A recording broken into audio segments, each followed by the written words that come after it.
বিড়ালের মতো 100 বছর বেঁচে থেকে কোনো লাভ নাই, সিংহের মতো 1 ঘন্টা বাঁচতে চান। যে চেতনার কথা তিনি মানুষকে বলে জাগ্রত করেছিলেন, তিনি তখন আমাদেরকে সতর্ক করেছিলেন। আমি দেখতে পাচ্ছি বাংলাদেশের ভাগ্য আকাশে উত্তর গগনে কালো মেঘ জমা হয়েছে। যদি মোকাবেলা করতে না পারো সক্ষম ভাবে, এমন গাঢ় কালো অমাবস্যার রাত আসতে পারে যার শুভে সাদিক হওয়া অসম্ভব।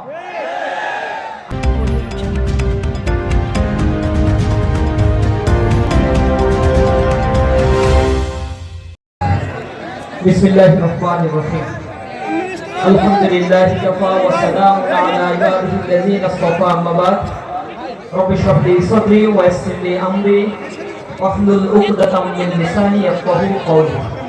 ক্বালা রাসূলুল্লাহি সাল্লাল্লাহু আলাইহি ওয়াসাল্লাম, ইন্না আসদাকাল হাদিসি কিতাবুল্লাহ ওয়া আহসানাল হাদিয়ু মুহাম্মাদিন সাল্লাল্লাহু আলাইহি ওয়াসাল্লাম ওয়া শাররুল উমুরি মুহদাসাতুহা ওয়া কুল্লু মুহদাসাতিন বিদআহ ওয়া কুল্লু বিদআতিন দালালাহ ওয়া কুল্লু দালালাতিন ফিন-নার।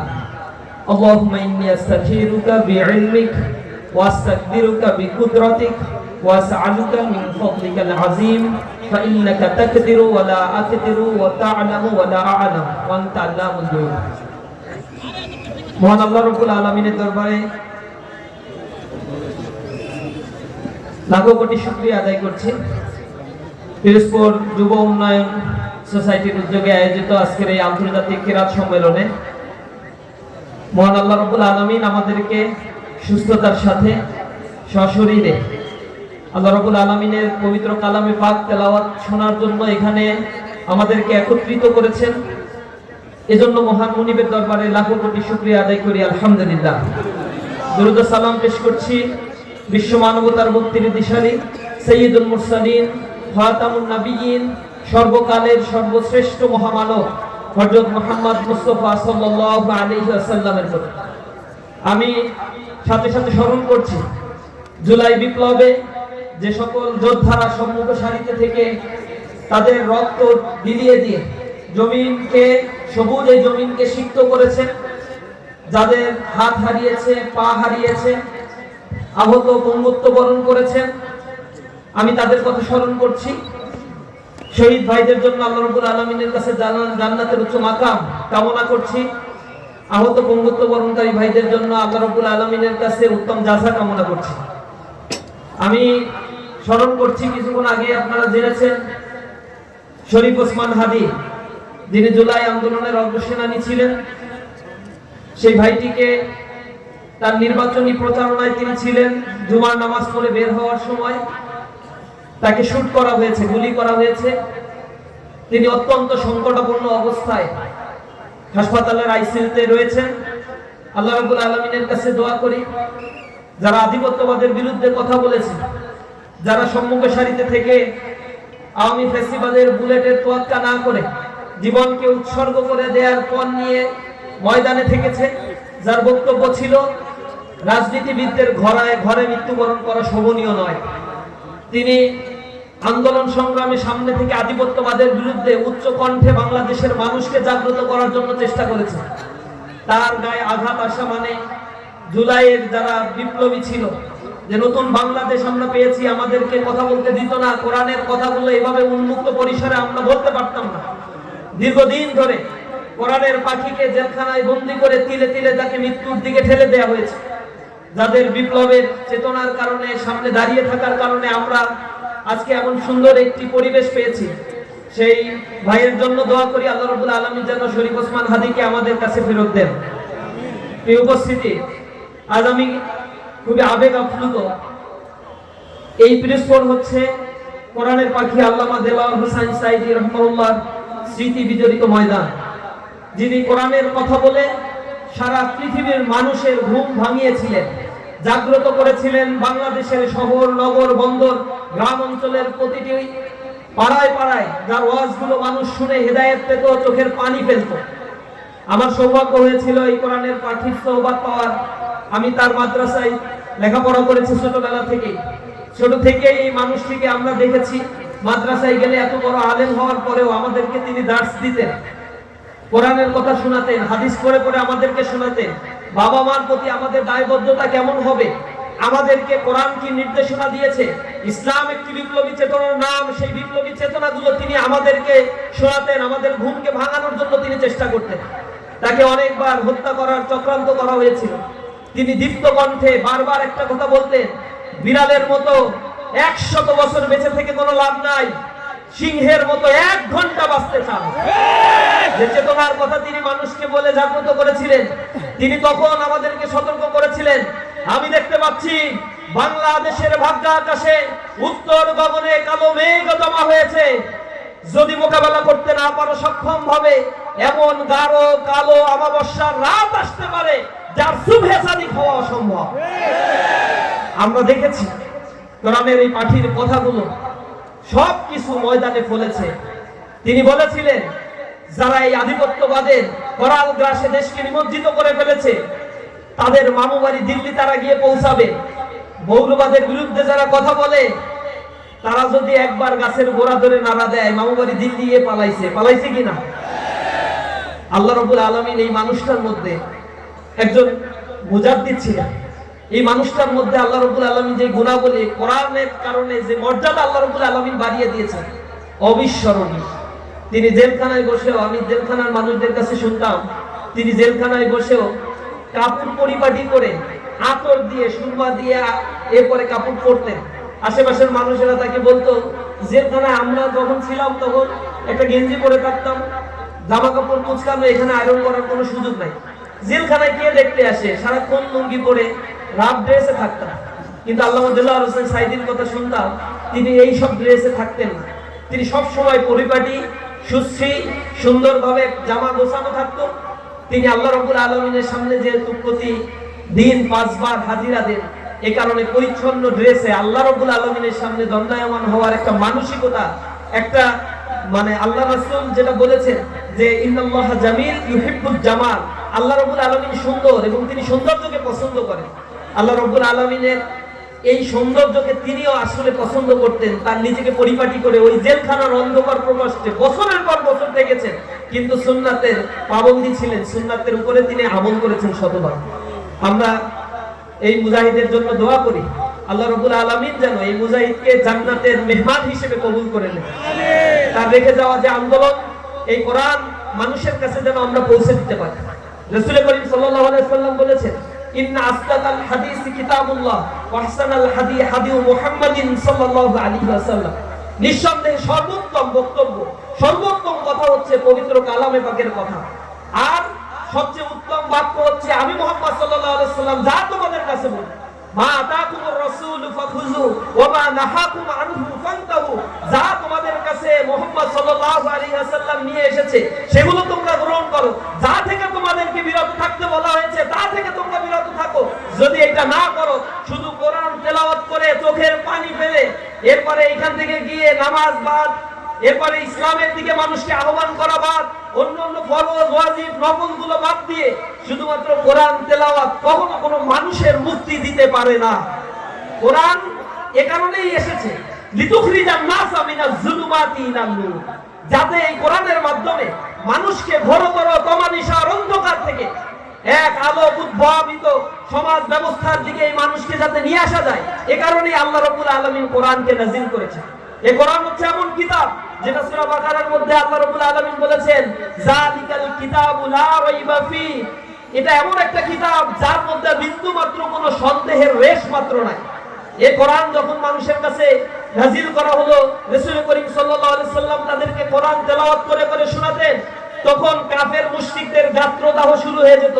তারা এটা বলতো, এগুলো একটা কবিয়াল কবির মতো করে পড়ে পড়ে আমাদেরকে শোনাচ্ছে। যখন কোরআনের কথা আল্লাহ রাসূল বলতে বলতে এ জাদুকর, এ বলো, রাসূল করিম সাল্লাল্লাহু আলাইহি সাল্লাম এই প্রশ্নের উত্তর না দিয়ে আল্লাহর কাছে কান্নাকাটি করতেন। আল্লাহ রাব্বুল আলামিন জবাব দিয়ে দিত, ওমা সাহিবুকুম বিমাজনুন, তোমাদের সাথী তিনি মাজনুন নয়, পাগল নয়। কে পাগল অতি শীঘ্রই তোমরা জানতে পারবে। কোরআনকে মানুষের সামনে তিনি উপস্থাপন করতেন, তেলাওয়াত করে শোনাতেন, কারণ এটা হচ্ছে সত্য এবং মিথ্যার একমাত্র মানদণ্ড। যে কোরআন পড়ে সে হেদায়েতের রাস্তা পায়। সূরা কাহফের মধ্যে আল্লাহ রাব্বুল আলামিন বলছেন, আলহামদুলিল্লাহিল্লাযী আনজালা আলা আবদিহিল কিতাবা ওয়া লাম ইয়াজআল লাহু ইওয়াজা, قيما لينذر بأسا شديدا من لدنه ويبشر المؤمنين الذين يعملون الصالحات أن لهم أجرا حسنا ماكثين فيه أبدا আল্লাহ রাব্বুল আলামিন বলেন সমস্ত প্রশংসা সেই মহান রবের আলহামদুলিল্লাহিল্লাযী আনজালা আলা আবদিহিল কিতাব যিনি তার বান্দার উপরে এমন একটি মহা মহিমান্বিত কিতাব নাযিল করেছেন ওয়ালাম ইয়াজআল্লাহু ইওয়াজা আর যে কিতাবের মধ্যে তিনি কোনো বক্রতা রাখেন না কাইমান লিউনজিরা বাসান শাদীদা এটা এমন একটা সুদৃঢ় বক্তব্য যারা অন্যায় করে তাদের জন্য একটা সতর্ককারী বাণী আর যারা মুমিন তাদের জন্য এই কোরআন হচ্ছে তাদের হেদায়েতের রাস্তা দেখায় এই কোরআন যে তেলাওয়াত করে সে বুঝতে পারে কোনটা সঠিক এবং কোনটা বেঠিক এটাকে বলা হয়েছে আনজালাল ফুরকান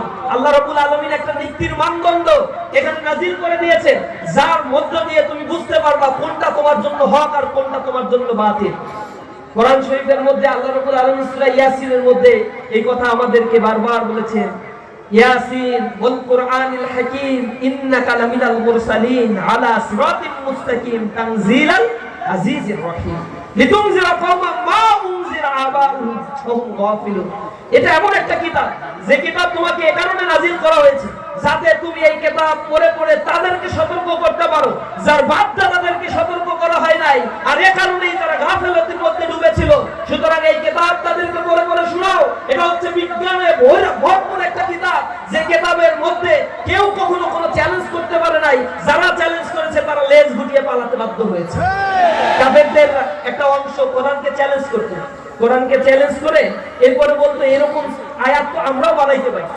তখন আল্লাহ রাব্বুল আলামিন কোরআন শরীফের ভিতরে বলে দিলেন ফাতু বিসূরাতিন মিন মিসলি ওয়াদউ শুহাদাকুম মিন দুনিল্লাহ তোমরা পারলে এরকম একটা সূরা নাযিল করে দেখাও তো আল্লাহর কোনো সহযোগিতা তোমরা নিবা না চাইবা না আর তোমাদের যারা শক্তিশালী রয়েছে তাদের কবিয়াল গায়ক যা পারো সব কিছু এনে জমা করো এরপরে তোমরা সেটা নাযিল করার জন্য কিছু একটা বানানোর জন্য চেষ্টা করো এরপরে আল্লাহ রাব্বুল আলামিন কুলু দিয়ে দিচ্ছেন বলছে ইন্না আতাইনাকাল কাউসার এরপরের অংশটুকু তোমরা বানাও এখন কবি সাহিত্যিক যারা আছে সব একসাথে জড়ো হয়ে এরপরে তারা কিছু বানানোর চেষ্টা করছে কোনো কিছু বানায় পারে না একটা সময় এসে হাল ছেড়ে দিয়ে বলছে ইন্না আতাইনাকাল কাউসার লাইসা হাযা মিন কালামিল বাশার বলছে এটা আল্লাহর পক্ষ থেকে সুসংবাদ ছাড়া আর কিছুই না এখন এটা বানানোর পরে আবু জেহেল আবু লাহাবের মাথা তো খারাপ হয়ে গেছে বলছে তোদেরকে আনছি কি বানাইতে আর বানাইছিস কি পিটায় বের করে দিচ্ছি আল্লাহ রাব্বুল আলামিন তখন বলছেন ফাইল্লাম তাফাল ওয়ালাম তাফাল ফাত্তাকুন নার আল্লাতী উকুদুহান নাস ওয়াল হিজাব তোমরা যদি না পারো আর কশিন কালেও তোমরা জেনে রাখো তোমাদের জন্য এটা পারা সম্ভব নয় তাহলে ভয় করো ওই অগ্নিকাণ্ডকে যার ইন্ধন হবে মানুষ এবং পাথর আর আল্লাহ রাব্বুল আলামিন যা নাফরমানদের জন্য প্রস্তুত করে রেখেছে সুতরাং যে কিতাব আমাদের কাছে এসেছে এটা একটা খোলা কিতাব কিতাবুল মুবিন বলা হয়েছে এটাকে কিতাবুল মুবিন মানে ইটস সেলফ এক্সপ্লেইনড বুক এই কিতাবটা নিজের ব্যাখ্যা নিজেই করে দিতে পারে কোরআন পড়বেন এমন একটা সময়ে আল্লাহ রাব্বুল আলামিন কোরআন নাযিল করেছিল যে সমাজ ছিল তমানিসার ঘোর অন্ধকারে নিমজ্জিত একটা সমাজ ব্যবস্থা 500 বছরের সময়কে আইয়ামে জাহেলিয়াতের যুগ বলা হয় যে যুগে কোরআন এসে মানুষকে জাহালতি থেকে আলোর দিকে নিয়ে এসেছে মিনাজ জুলুমাতি ইলান নূর অন্ধকার থেকে আলোর দিকে নিয়ে এসেছে এমন একটা অন্ধকার যুগ তখন ছিল যখন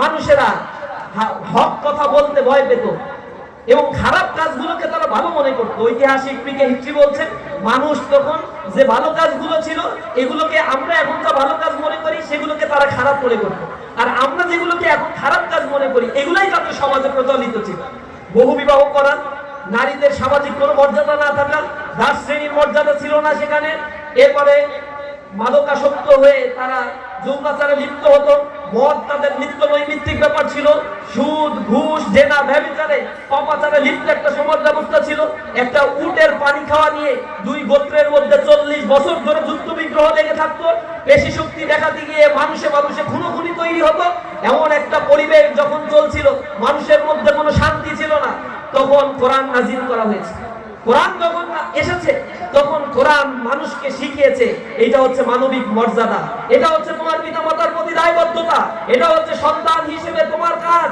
আর তুমি মানুষ হিসেবে তোমার সমাজ ব্যবস্থায় তোমার করণীয় হচ্ছে এইটা আল্লাহ রাব্বুল আলামিন সেটা বারবার বলে দিয়েছেন, কোরআন তোমার কাছে এসেছে, এই কোরআন নিয়ে তুমি লিউযহিরাহু আলা দ্বীনি কুল্লিহি, যাতে সকল ধর্মমতের উপরে এই কোরআনকে তুমি বিজয়ী করতে পারো। এই মতাদর্শের উপরে কোরআনকে বিজয়ী করার জন্য রাসূল নিয়ে এসেছিলেন এবং কোরআন আসার পরে আল্লাহ রাব্বুল আলামিন নাযিল করে বলে দিয়েছেন এটা হচ্ছে complete and comprehensive code of life.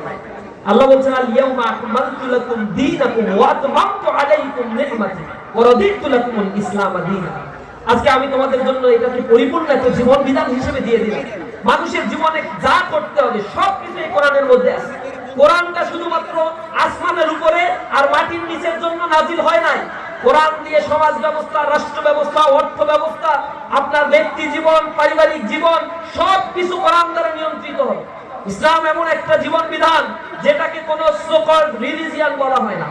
ইসলাম অন্যান্য ধর্মের মতো শুধুমাত্র কোনো ধর্ম নয়, ইসলামকে বলা হয়েছে একটা দিন, পরিপূর্ণ জীবন ব্যবস্থা, complete and comprehensive code of life. অর্থাৎ আপনার জীবনের ইকোনমিক সলিউশন প্রয়োজন, পৃথিবীর অন্য কোনো ধর্মগ্রন্থের মধ্যে এই সলিউশন পাবেন না। Quran is only the book. এই বুক আপনাদেরকে ইকোনমিক সলিউশন দিয়ে দিতে পারে, যেটার নাম আমরা ওয়েলফেয়ার ইকোনমি, ইসলামিক ইকোনমি বলে যাই। তার একটা নিজস্ব কালচারাল সিস্টেম আছে। ইসলামের জন্য নিজস্ব একটা পারিবারিক কাঠামো রয়েছে, কিভাবে মানুষের বিবাহ হবে, কিভাবে মানুষ জন্মগ্রহণ করলে বেড়ে উঠবে, মৃত্যুবরণ করার পরে তার পরিস্থিতি কি হবে, তা সব কিছু কোরআনের ভিতরে বর্ণনা করা হয়েছে। অনেকে বলে যে আপনারা কোরআন থেকে কথা বলবেন, রাজনীতি, অর্থনীতি এগুলো নিয়ে আপনাদের এত চিন্তা ভাবনা করা লাগবে না। কোরআন তো রাজনীতি, অর্থনীতির সমাধান মোটেও দেয় নাই। তাহলে আল্লাহ রাসূল মদিনা রাষ্ট্র মোটেও চালায় নাই, তিনি যুদ্ধ বিগ্রহ করেন নাই, অন্যায়ের বিরুদ্ধে তিনি সংগ্রাম করেন নাই, শত শত সাহাবায়ে কেরাম শাহাদাতের নজরানা পেশ করেন নাই? অবশ্যই করেছে। তার ওফাতের পরে যে খলিফায়ে রাশেদা ছিল, সেই খলিফায়ে রাশেদার অবস্থানও ছিল, তারা সবাই রাষ্ট্রনায়ক ছিল, প্রেসিডেন্ট ছিল। মদিনা রাষ্ট্রে, মদিনার পার্শ্ববর্তী বিশাল সারা পৃথিবীর অর্ধজাহান পর্যন্ত তারা শাসন করেছে। ইসলামে যদি পলিটিক্স না থাকে তাহলে এই খলিফারা কি কারণে কি করলো? তাহলে ইসলামে যদি অর্থ ব্যবস্থা না থাকে তাহলে কিভাবে তারা যাকাত ভিত্তিক অর্থ ব্যবস্থা তৈরি করে মানুষের মধ্যে সাম্য, মানবিক মর্যাদা, সুবিচার, ইনসাফ, ন্যায়, আদালত প্রতিষ্ঠা করতে সক্ষম হয়েছিলেন কিভাবে?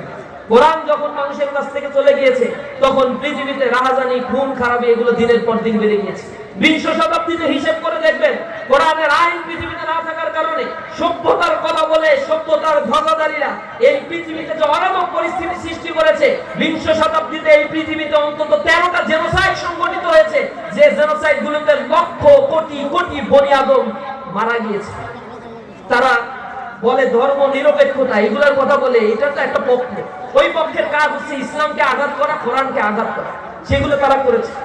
তোমরা যদি এতই সভ্য হও, কোরআনের আইনের বাইরে গিয়ে তোমরা চমৎকার আইন প্রণয়ন করতে পারো, তাহলে তোমার আইন পৃথিবীতে কেন শান্তি প্রতিষ্ঠা করতে ব্যর্থ হয়েছে? কি কারণে জাতিসংঘ প্রতিষ্ঠা করার পরেও জাতিসংঘ একটা দ্বন্দ্ব নখরহীন এক ভাগে পরিণত হয়েছে? এই প্রশ্নের উত্তর তাদের কাছে নাই। তারা কম্বোডিয়ায় গণহত্যা সংগঠিত হয়েছে, কোনো উত্তর দিতে পারে না জাতির কাছে। রুয়ান্ডায় গণহত্যা সংগঠিত হয়েছে, কোনো উত্তর নাই পৃথিবীবাসীর কাছে। তাদের কাছে কোনো উত্তর আমরা খুঁজে পাই নাই। যখন প্রথম বিশ্বযুদ্ধ, দ্বিতীয় বিশ্বযুদ্ধ, হলোকাস্ট করে কোটি কোটি মানুষকে এই পৃথিবী থেকে বিদায় করে দিয়েছে, এই উত্তরগুলো এই পৃথিবীর ক্ষমতাধর, তথাকথিত ক্ষমতাধর যারা পৃথিবীর নিজের গড়া আইন দিয়ে সমাজ প্রতিষ্ঠা করতে চায়, তাদের কাছে নাই। শুধুমাত্র একমাত্র কোরআনই হচ্ছে এমন গ্রন্থ যা নাজিল করা হয়েছে মানুষের জন্য, এবং আল্লাহ রাব্বুল আলামিন মানুষকে সৃষ্টি করেছে। সেই মানুষের জন্য কোনটা কল্যাণকর সেটা আল্লাহই একমাত্র ভালো জানেন। এ কারণে মানুষের আইন কখনোই মানুষকে শান্তি দিতে পারে না। আওয়ামী ফ্যাসিবাদ এসে একরকম আইন করছে, পরবর্তী আরেকজন এসে আরেকজনের মতো করে আইন করবে। প্রত্যেকটা শাসক, পৃথিবীর সব শাসক যে আইনগুলো করে তার নিজের সার্ভেলেন্সের জন্য, তার নিজের প্রোটেকশনের জন্য, আরেক দল ক্ষমতায় আসার পরে তাদের মতো করে আইন প্রণয়ন করে দেয়। কিন্তু আল্লাহ রাব্বুল আলামিন কোরআনে যে নীতিমালাগুলো বর্ণনা করেছেন, এগুলো প্রত্যেকটা মানুষের জন্য, সর্বযুগের সর্বকালের জন্য ইউনিভার্সাল ল। পৃথিবীর এই যে রাসূল করিম সাল্লাল্লাহু আলাইহি সাল্লামের উপরে কোরআন নাযিল হওয়ার পর থেকে এই কোরআনের একটা কানাকড়িও পরিবর্তন করার প্রয়োজন হয় নাই। এবং আল্লাহ রাব্বুল আলামিন এটা বলছেন, নাহনু নাযালনা যিকরা ওয়া ইন্না লাহু লাহাফিজ। আমি এই জিকিরকে নাযিল করেছি, জিকির আই কোরআনুল মাজিদ, আমি এই কোরআনকে নাযিল করেছি, আর এর হেফাজতের দায়িত্ব কিয়ামত পর্যন্ত আমি নিজেই গ্রহণ করে নিলাম। আল্লাহ রাব্বুল আলামিন সেই কোরআনের হেফাজতের দায়িত্ব গ্রহণ করেছে। এখন আমাদের দায়িত্ব হচ্ছে কোরআন যেহেতু আপনার আমার জীবনের সব কথা কোরআনের ভিতরে বর্ণনা করা হয়েছে। সূরা জারিয়ার মধ্যে আল্লাহ রাব্বুল আলামিন বলে দিয়েছে যে তোমাদের উপরে এমন কিতাব নাযিল করা হয়েছে যেখানে তোমাদের কথাই আছে। তোমাদের কথা মানে তুমি, আমিও, সে, আপনার কথা, আমার কথা, গোটা পৃথিবীবাসীর কথাই কোরআনে বলা হয়েছে। আপনি কোরআন পড়ে পড়ে নিজের চরিত্র কোরআন থেকে খুঁজে খুঁজে বের করেন আপনার চরিত্রের সাথে কোরআনের কোন অংশটুকু মিলে যায়। যদি কোনো অংশ না মিলে আপনি বুঝবেন যে কোরআনের সাথে আপনার বৈপরীত্য রয়েছে। কিয়ামতের ময়দানে কোরআন যখন আমার হাতে দেয়া হবে, আল্লাহ রাব্বুল আলামিন বলছেন ইয়ালকাহু মানসুরা, খোলা একটা কিতাব তখন আমার কাছে দেয়া হবে। এরপরে কোরআন দিয়ে আমাকে জাজমেন্ট করা হবে। আমাকে সেদিন বলা হবে ইকরা কিতাবাকা কাফা বিনাফসিকা আল-ইয়াওমা আলাইকা হাসিব। তুমি পড়ো তোমার আমলনামা, তোমার আমলনামা পড়ার জন্য তুমিই যথেষ্ট। ইয়াওমা ইয়াফিরুল মারউ মিন আখিহি ওয়া উম্মিহি ওয়া আবিহি ওয়া সাহিবাতিহি ওয়া বানি লিকুল্লি ইমরিইন মিনহুম ইয়াওমা ইযিন শানু ইউগনি। আল্লাহ বলছেন সেদিন কোন ভাই ব্রাদার কোনো কাজে লাগবে না। বড় বড় মোস্তানি করে ওই মোস্তানি ভাই ব্রাদাররা সেদিন আল্লাহর সামনে দাঁড়ানোর সাহস পাবে না। ধর্মাত্ম অবস্থায় হরকম্পন হতে থাকবে তাদের শরীরের মধ্যে। সেই ভাই ব্রাদার কোনো কাজে লাগবে না। যে বাবা মার জন্য এত কথা বলো, সেই উম্মিহি ওয়া আবিহি, বাপ মা তোমাকে চিনবে না। ওয়া সাহিবাতিহি ওয়া বানি, তোমার স্ত্রী, পরিবার, পরিজন, সন্তান সন্ততি তোমাকে দেখে চিনবে না, বলবে না এরা চিনি না, এ তো জাহান্নামী, এরা চিনি না, আমারে বাঁচাও, আমাকে বাঁচাও। আল্লাহ রাব্বুল আলামিন বলছেন সেদিন তোমার সামনে আম্মান আলাইহিম ওয়াকিলা, কে দাঁড়াবে তোমার সামনে ওকালতি করার জন্য? আল্লাহ রাব্বুল আলামিন সেদিন চিৎকার করে বলবেন আজকের এই দিনের রাজত্ব কার? কোন প্রশ্নের উত্তর আসবে না কোথাও থেকে, সব ধ্বংস হয়ে যাবে। আল্লাহ নিজেই বলবেন লিল্লাহি ওয়াহিদুল কাহ্হার, এক আল্লাহ রাব্বুল আলামিনের রাজত্ব চলবে আজ। সুতরাং যে আল্লাহর রাজত্ব সেদিন চলবে, যে কোরআন দিয়ে আমার বিচার ফয়সালা করা হবে, আমার সামনে খোলা কিতাব সেদিন রাখা হবে, সেই কোরআনের কাছে আসার সময় এখনো আছে। দাড়ি পেকে যাচ্ছে, যৌবন শেষ হয়ে যাচ্ছে, শরীরের শক্তি ক্ষয় হয়ে যাচ্ছে, পাগুলো আর কাজ করে না, মাথার চুলগুলো পাকতে পাকতে শেষ হয়ে যাচ্ছে, কদম দিয়েও কাজ হচ্ছে না। এখনো ফেরত আসে, এখনো ফেরত আসে। সারিউ ইলা মাগফিরাতিন মির রাব্বিকুম, তোমার রবের পক্ষ থেকে কল্যাণের দিকে তুমি দৌড়াও এবং ওই জান্নাতের দিকে দৌড়াও যার বিশালতা আসমান আর জমিনের চাইতেও বড়। দুনিয়ার এই ক্ষণস্থায়ী জিন্দেগি অল্প সময়ের জন্য তুমি বেঁচে থাকো, এটা কোরআনে আল্লাহ রাব্বুল আলামিন বলেছেন এটা আখিরাতের জিন্দেগির তুলনায় খুবই সামান্যতম একটা সময় তোমাদেরকে দেওয়া হয়েছে। আল্লাহ রাসূল বলছে এই পৃথিবীর মর্যাদা যদি আল্লাহ রাব্বুল আলামিনের কাছে একটা মশার দানার পরিমাণ হতো, তাহলে কোন নাফরমানকে আল্লাহ রাব্বুল আলামিন এই জমিন থেকে এক ফোঁটা পানিও খেতে দিতেন না। কিন্তু আল্লাহর কাছে এই দুনিয়ার কোনো মর্যাদা নাই। আল্লাহর কাছে মর্যাদা হচ্ছে আল্লাযী খালাকাল মাউতা ওয়াল হায়াতা লিয়াবলুয়াকুম আইয়ুকুম আহসানু আমালা। তিনি হচ্ছেন সেই সত্তা যিনি জীবন এবং মৃত্যু আর এর মাঝখানের যে সন্ধিক্ষণ সৃষ্টি করেছেন, এটা এই কারণেই করেছেন যাতে তিনি জেনে নিতে পারেন তোমাদের মধ্যে আমলের দিক থেকে কে সর্বোত্তম। কোন টাকা পয়সা, বাড়ি গাড়ি, বিশাল বিশাল অট্টালিকা, যশ খ্যাতি, সম্মান, মর্যাদা দিয়ে এই পৃথিবীর মানুষের বিচার ফয়সালা করা হয় না। এই মানুষের বিচার ফয়সালা করবেন আল্লাহ রাব্বুল আলামিন। বলছেন সেদিন তোমার আমল দিয়ে আমার কাছে যদি আসতে পারো তাহলেই তুমি মুক্তি পাবে। এজন্য আল্লাহ রাসূল একদিন ঘরের ভিতরে তোড়জোড় করে প্রবেশ করছেন আর তার কন্যাকে ডেকে বলছেন ইয়া ফাতিমা বিনতে মুহাম্মদ ইনকিজি নাফসাকি মিনান নার ফা ইন্নী লা আমলিকু লাকা দাররা ওয়ালা নাফা। হে মুহাম্মদের কন্যা ফাতিমা এদিকে আসো সাল্লাল্লাহু আলাইহি ওয়াসাল্লাম। বলছে শুনো, কিয়ামতের ময়দানে আমি মুহাম্মদ সাল্লাল্লাহু আলাইহি ওয়াসাল্লামের কন্যা হিসেবে তোমাকে যে মুক্তি দেবে এটা মনে করো না। নিজের আমল তুমি নিজে তৈরি করো। যদি সেদিন আমল দিয়ে যেতে না পারো, আমার উসিলা দিয়ে জান্নাত পাবা না। রাসূল স্বয়ং তার কন্যাকে এই কথা যদি বলে থাকে, তাহলে আপনি আমি কোন সলিমুদ্দিন বসিমুদ্দিন, আমার আপনার বিচার ফয়সালা কোন হিসেবে হবে? এগুলো ভেবে দেখার সময় আছে এখনো ফরজ বিধান পালন করি। জীবনে যখন বালেগ হয়ে যায় তখন প্রত্যেকটা মুহূর্তের হিসেব আল্লাহ রাব্বুল আলামিন দিবেন। আল্লাহ কোরআনে বারবার কসম করেছেন ওয়াল আসরি, সময়ের কসম, ইন্নাল ইনসানা লাফি খুস। তোমরা জানো প্রত্যেকটা মানুষ তোমরা ক্ষতির মধ্যে ডুবে আছো। ইল্লাল্লাযিনা আমানু ওয়া আমিলুস সালিহাত, চার ক্যাটাগরির মানুষ বাদে যারা ঈমান এনেছো, আমলে সালেহ করেছো, ওয়া তাওয়াসাউ বিল হাক্কি ওয়া তাওয়াসাউ বিস সাবর, যারা হকের পথে আছো, ধৈর্য ধারণ করেছো, এই মানুষ ব্যতীত সবাই তোমরা জেনে রাখো তোমরা কিন্তু ক্ষতির মধ্যে ডুবে আছো। আল্লাহ বারবার বলে আমাদেরকে এভাবে উদ্বুদ্ধ করছেন। আপনাদের কাছে অনুরোধ জানাই, আজকে যে কোরআনগুলো শুনবো, তেলাওয়াত শুনে যাব আরবি, যদি না বুঝি ঘরে যে অর্থ সহ একটু পরে পরে শোনার চেষ্টা করি, বোঝার চেষ্টা করি এবং আমল করি। আল্লাহ রাব্বুল আলামিন এই কোরআন আমাদের সিনায় ঢুকিয়ে দেন। আল্লাহ রাব্বুল আলামিন আমাদের ব্যক্তি জীবনে সেটা আমল করার তৌফিক দান করুন। হাযা মা ইনদি ওয়া ইলমু ইনদাল্লাহ আলাইহি তাওয়াক্কালতু ওয়া ইলাইহি উনীব। আসসালামু আলাইকুম ওয়া রাহমাতুল্লাহি ওয়া বারাকাতুহু।